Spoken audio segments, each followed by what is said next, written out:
Então, caros amigos, irmãos de Leal Espírita, boa noite. É sempre com alegria que aqui estamos. Então, a palestra de hoje ela é continuidade de uma série de palestras que iniciamos sobre a temática do perdão. A palestra anterior foi sobre a necessidade de praticá-lo, seja o auto-perdão, que é o tema de hoje, ou o auto-perdão, que é o perdão ao próximo, no caso de mágoa, arrependimento, etc. Que é o caso da próxima palestra. Pergunto, alguém viu essa primeira exposição? Só levanta a mão que eu não sou médico. Tá, só para ter uma noção então. Um que outro ponto da palestra anterior eu vou dar uma retomada. A literatura é um tanto ampla, mas tem uma obra em especial da Joana de Ângeles, que é a mentora do Valdo Franco. Ela tem mais de 60, acho que já 70 obras por ele. Mas entre essas, tem 16 obras em que ela faz uma ponte entre a psicologia acadêmica, a psicologia transpessoal e a psicologia espírita. E a obra Conflitos Existenciais, que é a 13ª, ela tem um capítulo mais específico e mais extenso sobre a culpa. Então fica a dica dessa obra, Conflitos Existenciais, da Joana. Iniciemos com ela. Ela já afirma que duas são as causas psicológicas da culpa.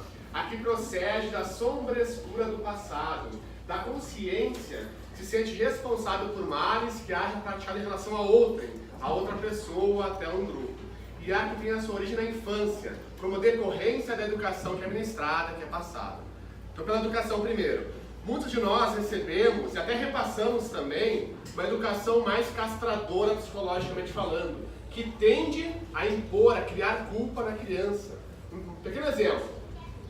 A criança se descobre sexualmente, ela se toca, se encosta, sente um prazer por isso. E ao ela pôr a mão aqui ou ali, o que nós falamos? Não põe a mão aí, que aí é feio. Mas ela sente prazer, ela gosta. E por gostar de algo que é feio, ela vai começar com o tempo a incutir culpa, se sentir culpada. Ou ainda, a criança é muito verdadeira no que ela sente. E se ela está com raiva, ela demonstra que está com raiva. A gente nunca deve perguntar para uma criança se a gente está gordo ou não, porque ela é sincera e vai responder. Então ela mostra o que realmente sente. E ao ficar raivosa, o que também nós usualmente falamos? Não fica assim que assim é? Então, porque ela vai sentir raiva, como todos nós sentimos, ao sentir, também vai se culpar. E nós a ensinamos a ter uma conduta hipócrita. Sente algo, mas mostra outra coisa. Vai guardando, lá na frente, essas culpas tendem a aflorar. Mas há um detalhe. E várias outras questões da infância, nós incutimos culpas às crianças. Agora, o espírito traz consigo toda uma carga do passado.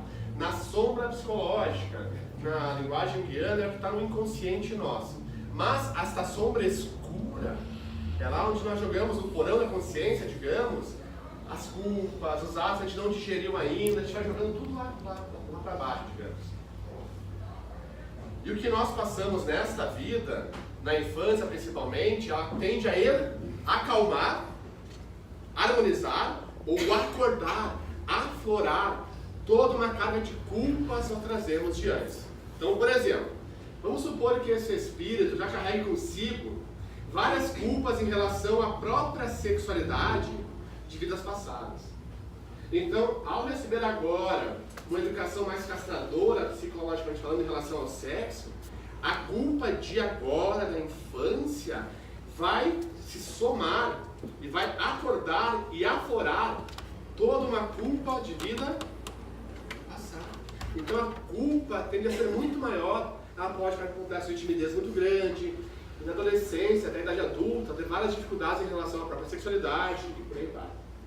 Vamos supor ainda que esse espírito já carregue consigo algum ódio, uma mágoa, algum ressentimento em relação aos atuais pais, também de vida passada. Então a raiva que sentir agora, por tal ou qual motivo, pode se misturar com o ódio que ela já carrega na alma em relação aos pais. Então a raiva vai ser muito maior. E por consequência, a culpa que ela vai sentir, uma educação mais repressora, também vai ser muito maior. Então a educação vai acalmar ou aflorar toda uma nuvem de culpa que nós carregamos no nosso passado. E pessoal, como perceber se nós estamos mais identificados, mais agarrados à nossa própria culpa espiritual? Usualmente, as pessoas que têm uma culpa muito grande, são apegadas a ela, são pessoas que se cobram demais, são perfeccionistas. Ainda querem agradar a todo mundo. Não que isso é errado, pessoal, não tem problema nenhum. Mas é sempre o outro. Se sobrar uma coisinha, repete um pouquinho para mim. Se colocam sempre em último. Tá? São pessoas que têm toque, transtorno obsessivo compulsivo. O toque é sinônimo de... O tema de hoje, pessoal? De culpa, tá? Tudo organiza, de tudo arrumadinho, no quadrado. Por quê? Qualquer coisa agora fora do esquadro, num erro, digamos, vai remeter inconscientemente à própria sobrescura, às próprias culpas que ela carrega. Ela procura acertar aqui fora muito, porque aqui dentro está uma bagunça. Ainda, a pessoa que lava a mão, não sente que limpou o suficiente. Muitas vezes ela lava a mão e continua suja porque ela vê as mãos cheias de... Culpa. De sangue do passado. Principalmente se alguém que ela matou no passado, hoje convive com ela, o pai, irmão, sei lá. Então conviver com a pessoa vai conectar, remeter ela às próprias pintas que vão aflorar. Ou ainda, pegar outro exemplo, a mulher tem relação sexual, depois tem que tomar banho, se lava, se limpa, se sente suja ainda. Não é agora fisicamente ela está suja. A relação sexual agora conectou ela com culpas em relação à própria sexualidade do passado. Ainda, a doença autoimune, a própria depressão, estão tudo ligado com culpas que o espírito carrega também. Na doença autoimune, o corpo se ataca pela culpa que a pessoa carrega e o ódio que tem de si. Então, há várias sintomáticas, nós podemos identificar quando estamos mais ligados, conectados e apegados à própria culpa que nós carregamos. E a educação vai acalmar ou aflorar, piorar tudo. Sigamos. Está joando? A culpa ressuma, aflora, acorda facilmente antes de desencadear de qualquer ocorrência produzida, e essa parte é bem importante, pela associação de ideias, condutora da lembrança consciente. Então, como estamos falando, o aqui e o agora vai remexer no complexo de culpa que nós carregamos. Chico Xavier narra um caso de certa feita um médico, aliás, um mendigo, passou a dormir no porão do médico, no portão do médico. Então, sabe, tem um portão ali, tem um telhadinho, né? Então ele se abrigava. O médico se incomoda com aquilo, não pela situação em si, mas pela situação do mendigo.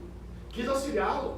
Então ele fala com a vizinha, aluga um quartinho para ele, e ele pagaria para o mendigo, né, as despesas com roupa, alimentação, e a mulher essa cuidaria do mendigo.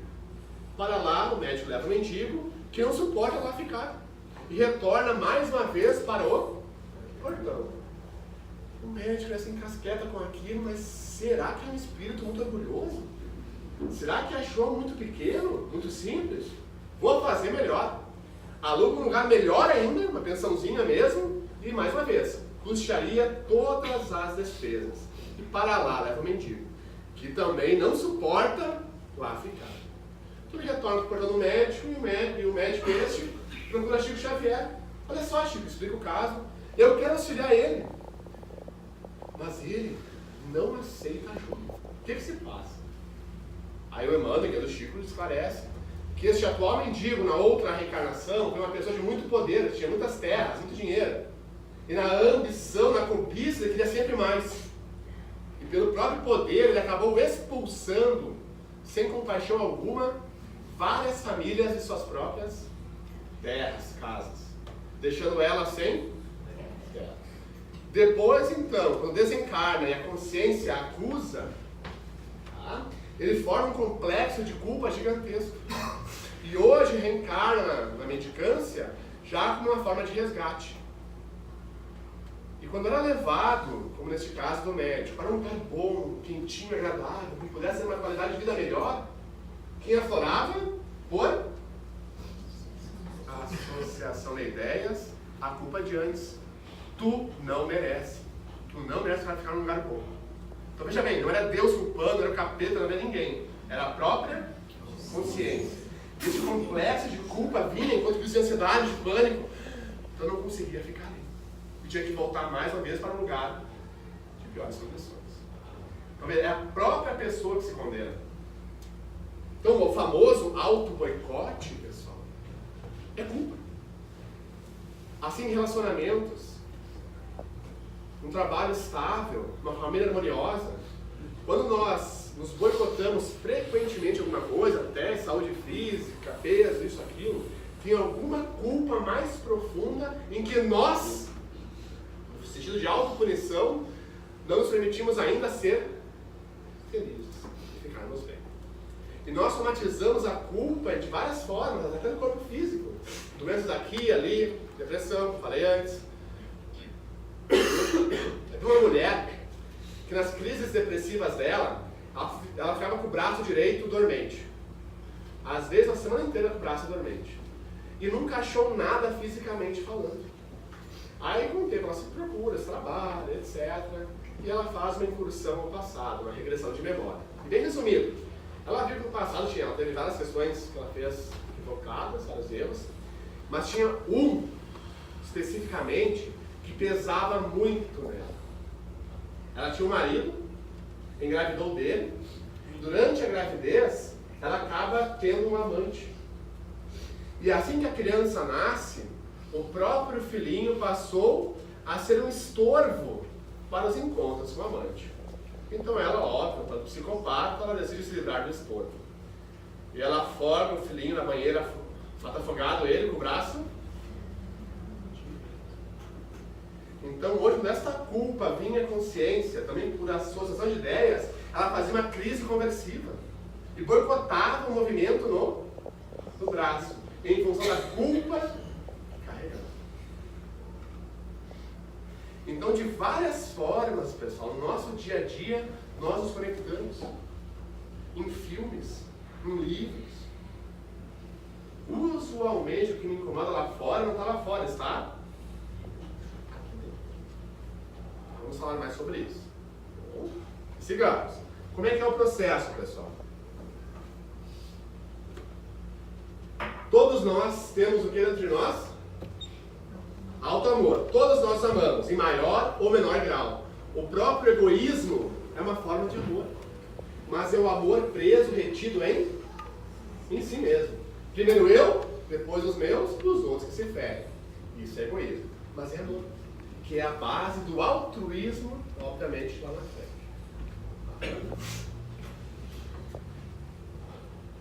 E todos nós também, pelo nosso atual estágio evolutivo ao qual nós nos encontramos, carregamos também o quê? O tema de hoje? Culpas, pessoal. O que o amor nos diz? O alto amor. Eu mereço, eu posso, eu consigo, eu vou ser feliz. O que o amor nos diz? Não, tu não merece, não, tu não consegue, não, tu não vale nada, tu não vai ser feliz. Não, mas eu me amo. Eu vou ficar bem, eu vou ser feliz. Não, tu não vai não, tu não consegue. Eu mereço, eu consigo sim. Não, tu não consegue, não vale nada. Eu vou assim, não vai não. O que isso me dá, pessoal? Conflito, pessoal. Então eu me amo, eu quero ficar bem, mas a minha culpa eu carrego, não deixa eu ficar bem. Isso dá um conflito. E todo conflito perturba a mente. Gera angústia, gera ansiedade, insegurança. Aliás, angústia, ansiedade e insegurança não são causas de nada, são consequências, são efeitos de algo mais profundo, de um conflito que deriva de culpa, ódio, mágoa, por aí vai. Tá? E ninguém consegue viver surtado o tempo todo.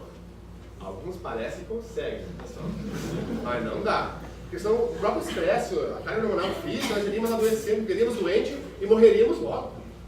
Então, até para nós nos acalmarmos e conseguirmos seguir, mesmo um grande conflito em nós, a mente usa a mão, de forma inconsciente e automática, de um mecanismo de defesa psíquica, é uma defesa do ego. São formas inconscientes que nós temos, defesas para podermos seguir adiante. Por exemplo, vários, né? São Tá bom só.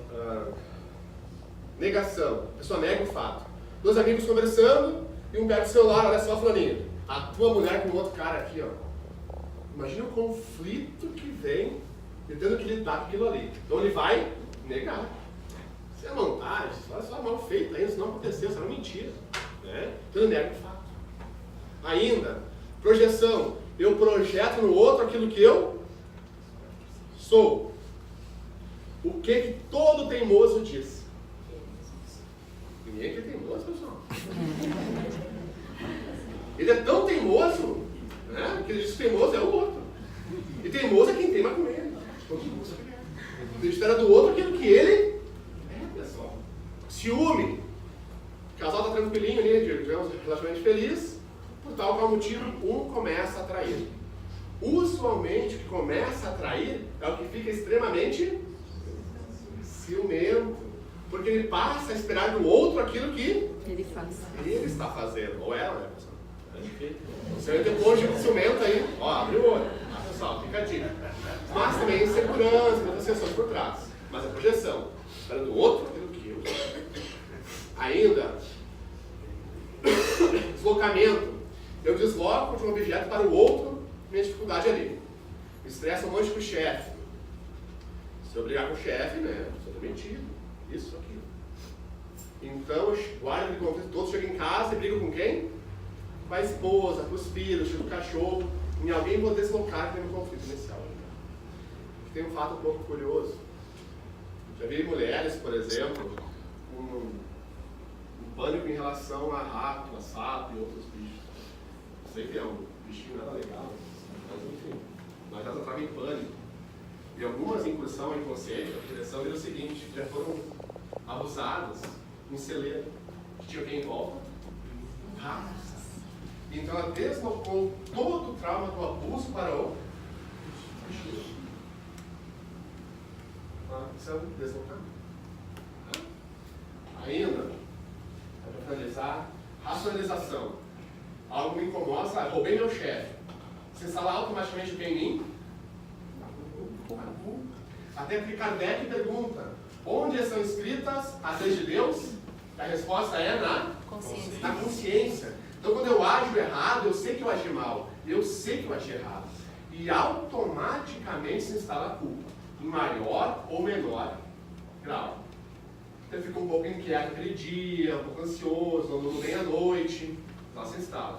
Por mais que eu procure fugir dela ou reprimir direto, a consciência registra e uma hora ou outra isso vai aflorar. Então roubei meu chefe, se instala automaticamente a culpa. Dá um conflito, aí eu começo a racionalizar. Ah, mas ele mereceu. Me paga pouco. Faz trabalhar 8 horas por dia. É um abuso. Eu começo a justificar o meu erro. Culpando o outro. Racionalizando. Isso é um processo inconsciente, a pessoa nem se dá conta. Mas tudo que eu faço, com o tempo, se torna um hábito. Se torna um hábito. Um hábito. O que acontece? A mente, assim como o corpo físico, a mente é homeostática. Ela vai buscar um reequilíbrio. Então, quando eu parar para uma palestra, ler um livro, tomar um chimarrão, não fazer nada, dormir. Quem tem a consciência para eu elaborar, digerir um pouco o conflito, o ódio. E aí então, aquilo me perturba, então eu começo a fazer uma coisa, vou fazer outra coisa, vou mexer aqui, vou limpar, fazer qualquer coisa, menos me suportar. Conhecem pessoas que não param nunca? Sempre fazem alguma coisa? São pessoas que não se suportam e precisam urgentemente suportar o que vem, para digerir o que vem, para acalmar um pouquinho essa bola, de murchar um pouquinho do conflito. E ter bem-estar. Porque o conflito vem justamente para digerir ele um pouco e acalmar os nós. Mas então, tanto ele vem, aí eu estou usando a defesa e com o tempo isso se torna um hábito. Todo hábito, pessoal, com o tempo se incorpora a nossa personalidade, aquilo que nós estamos. Então, vamos supor, tem outro MD, né, que é a repressão. Muitas mulheres abusadas, elas tendem a reprimir os pensamentos e sentimentos em relação ao fato. Até a memória, muitas vezes. Tem mulheres que são abusadas aí com 5, 6 anos e não lembram nada daquela idade para trás. Com 8, 10, por aí vai. Então ela reprimiu tudo. Só que ninguém bloqueia apenas a dor. Ninguém reprime só o sofrimento. Nós bloqueamos a capacidade de sentir. Então eu não sinto tanto a dor, mas também não sinto tanto a alegria, a felicidade. Torna uma pessoa mais apática, mais morna, ou seja, cheia de conflitos. E eu tanto tenho que fazer repressão, me habituo, aí com o tempo me torno uma pessoa mais racional, mais lógica, não dou bola para sentimentos, por aí vai. Ou ainda, eu projeto tanto no outro os meus conflitos, que com o tempo eu posso sempre culpar o outro pelas minhas dificuldades. Tem um problema, é o governo, é a sogra, é a mulher, é o filho, alguém para eu me vitimizar eu vou culpar. Porque o que fazemos se torna um ato e se incorpora ao que nós estamos. Então, para uma mudança real, temos trabalhado o que aí?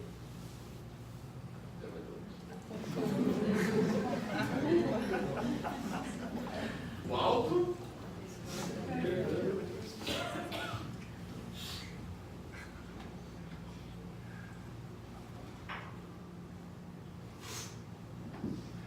Já ouviram falar da mulher do dedo podre? Ouviram falar isso? Você sabe o que acontece? Ela está ali sozinha, carente, querendo alguém. Aí então ela conhece, conversa, quando ele está namorando. E o cara não presta. Então ela vai lá, e agora, se esforça, tenta a relação mais um pouco, não dá, se separa. Vem pra casa espírita, toma paz, faz desobsessão, agora vai dar certo. Ela vai lá, conhece alguém, namora e de novo o cara não presta, não vale nada. Mas ela se ama, ela quer ficar bem. Então ela se separa mais uma vez, recomeça, vai pro Tinder, vai pro wrestling, funciona melhor, agora vai. E de novo, só vem caco pra ela. E por que isso acontece, pessoal? Quando algo acontece de forma repetida lá fora, o problema está aqui. Então tem um caso assim, uma mulher só arrumava casa somente pra ela, né? Não dava certo o relacionamento. O mundo já falava, mas essa aí gosta de sofrer. Só uma gesto. Tanto não gostava de sofrer, o cara não prestava, separava. Ela se amava, deixa bem. Mas enfim, aí detalhe. Nesse meio tempo, entre os cacos, aparecia alguém legal para ela. Quando aparecia um cara bom, o que ela falava? Sabia que ela prestava, falava outra coisa. Ela queria alguém romântico, que desse um bom dia. Aí ela todo dia da manhã, bom dia, lindinho, docinho, sei lá o quê. O que ela fala? Mas esse cara é um chipé, sabe? Não peça. Ou ainda, não sei, não deu aquela química, sabe? Não fechou. Por quê? Só que tem por trás. Eu tinha um lugar assim, um caso bem específico, porque a semelhança, pessoal, não é mera coincidência, sabe? Eu só amava carne, me parecia bem legal, ela não conseguia ficar com o cara. O cara era romântico, mas, sai do meu pé, no chiclete, isso aqui, você me falava. Ela se trabalhou, se buscou, tomou passe, um monte de coisa.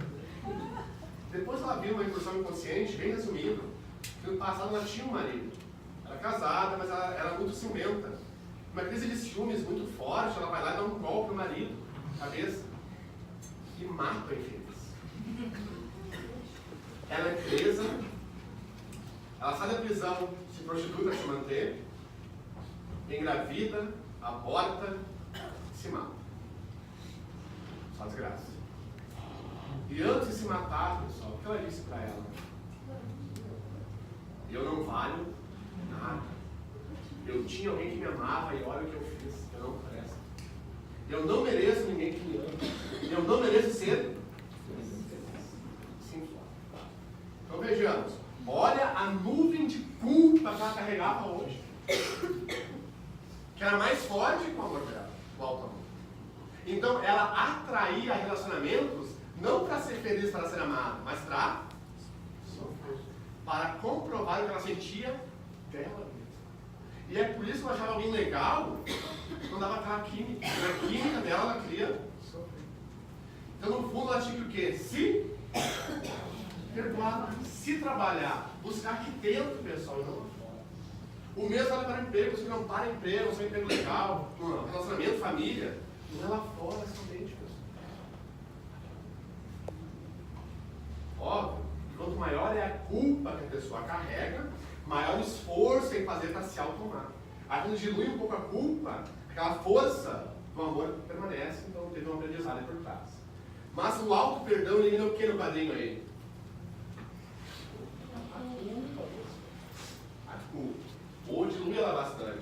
Então, não tendo essa culpa, ela diminuindo bastante, não tem mais o conflito, ou um conflito bem menor. Então, nós não precisamos mais da defesa psíquica, do mecanismo de defesa. Aí, com o tempo, eu mudo meu hábito psicológico e emocional. E aí, com o tempo mais, eu mudo aquilo que eu estou. Eu não consigo mudar, não consigo fazer aquilo. Não está lá fora, em atitudes, veramente, num adestramento psicológico. Tem que haver uma introspecção maior. Ver o que nós temos aqui dentro para nós. E pessoal, o mesmo vale para o ódio. Tá? Vamos supor, eu amo a minha sogra, mas ela é muito mala. Ai, não, né? Ódio de. Eu quero bem dela, mas ela é muito chata. Isso dá muito. E por aí vai. Então, uma relação que eu não consigo melhorar com alguém, o ódio e as coisas carregando afetam o relacionamento. Então, antes de me aproximar, ou durante a aproximação, tem que olhar para dentro e ver que resquício de culpa, ódio, mágoa, ainda tem. Aí eu facilitar o processo. Senão é só aquela coisa da melhora externa, aparente, não. Então, sempre há uma necessidade de praticar esse perdão. A maior. Pessoal, se realmente quisermos mudar. A nossa culpa afeta em várias questões. Relacionamento, família principalmente, a relação consigo próprio, doenças psicoemocionais, físicas, inclusive. E aí vai. A Joana de Anjos fala da culpa terapêutica. Diz ela, a culpa terapêutica evita que o paciente se lhe agarre, transformando-a necessidade de reparação do delito. Trata-se apenas de uma plena conscientização de conduta com vistas à atitude emocional e racional para o futuro.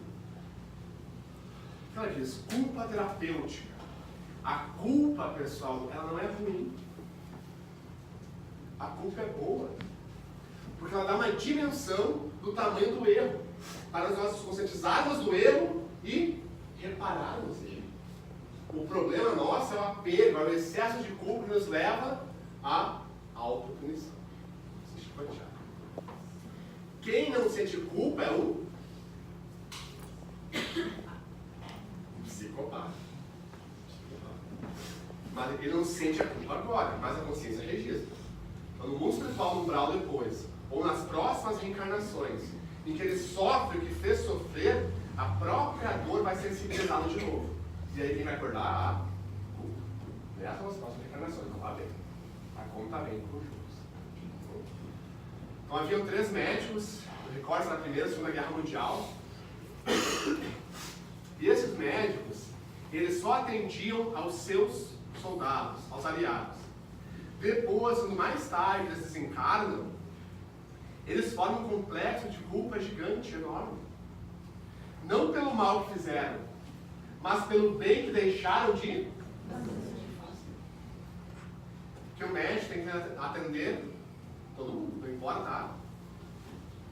Então, um cheio de culpa reencarna na síndrome de Down, para a própria pressão da dificuldade, trabalhar o sentimento dele, a amorosidade. O segundo reencarna numa bipolaridade aguda.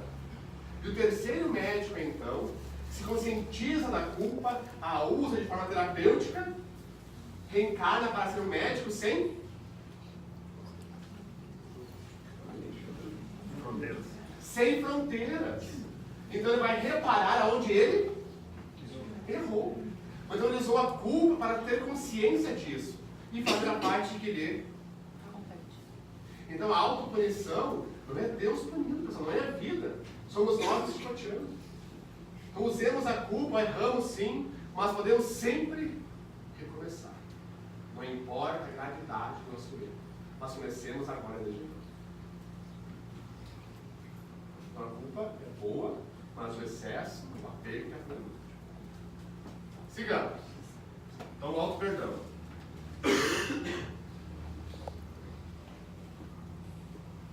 Da Joana.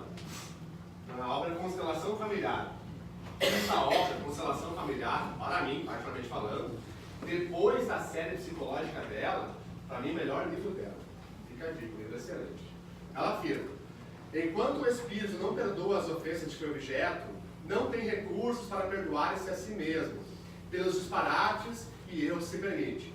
Sem lucidez para entender a fragilidade do próximo, guarda ressentimentos, mágoas, de forma consciente ou não, das próprias defecções, dos próprios erros.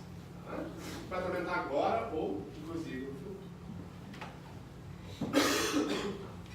Algumas questões.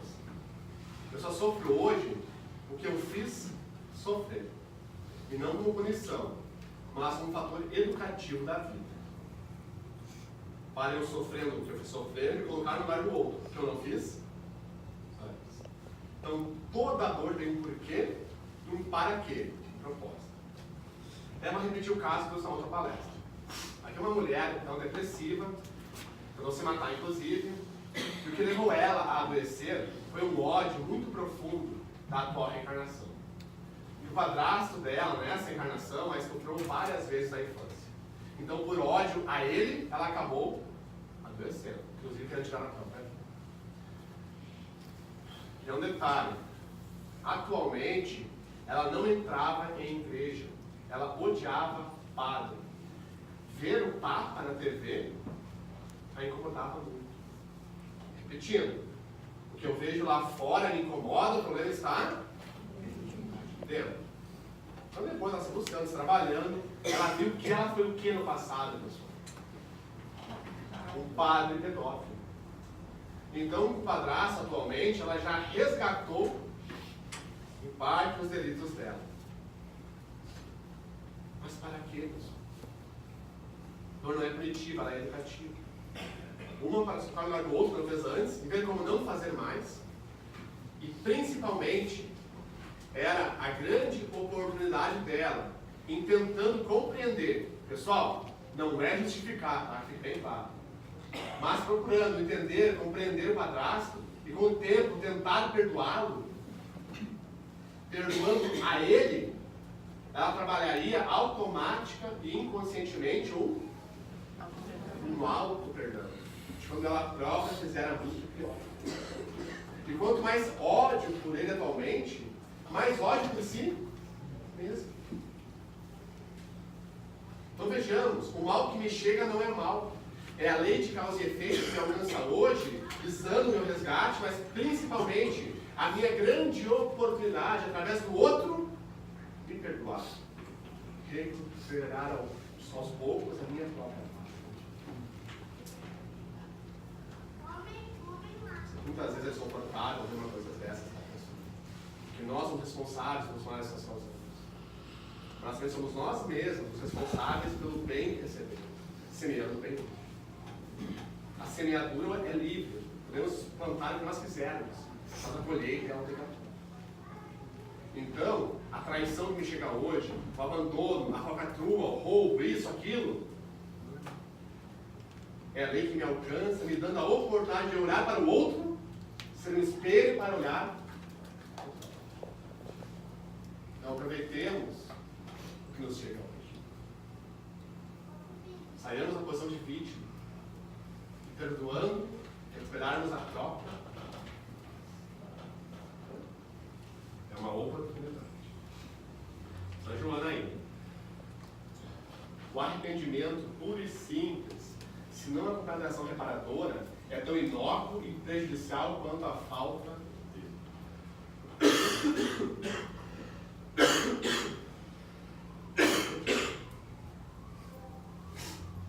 Pessoal, não é encosto, tá? É só assim mesmo. Eu se falo, matei 5, mas agora encontrei Jesus no coração e está tudo bem. Falei mesmo, pessoal? Não.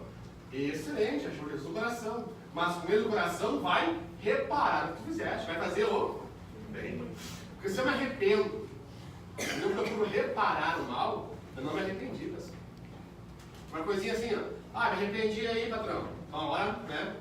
Libera pra mim aí, calma comigo. Tem mais um negócio. Me arrependi, então não precisa sofrer o que eu fiz. É um comodismo. E se eu me arrependo de verdade, eu vou querer reparar. E se não vier um arrependimento real, da autoconsciência, o alto amor, quem vai me ensinar? Oi? A dor. Lembra aquela medicação, talidomida? É uma medicação que mães gestantes tomaram na década de 60 ou 70. Muitas que tomaram, os próprios filhinhos tiveram deformidades fetais, né? Sendo sem braços, sem pernas, são torcidos. Um quadro bem horroroso, assim. E muitas crianças. Humberto de Campos, o Chico Xavier, narra o porquê disso. Bem resumido. Segunda Guerra Mundial, foram capturados judeus, foi bem sabido, mas o tumulto que se instalava, muitos vizinhos se aproveitavam e iam lá saquear os judeus. E arrancavam relógios, pulseiras, colares, brincos, anéis, por aí vai. Só que se não saía, eles cortavam, arrancavam. Muitos pais, vendo isso com suas famílias, seus filhos, investiam contra e tinham as pernas destroçadas, laceradas. Um quadro bem dantesco. Tudo, absolutamente tudo que eu faço para o outro, de bom ou de ruim, eu faço. Então, conforme este pessoal que fez este mal específico foi desencarnando, eles se reuniam por afinidade no mundo espiritual, uma região umbralina, umbral, de grande sofrimento.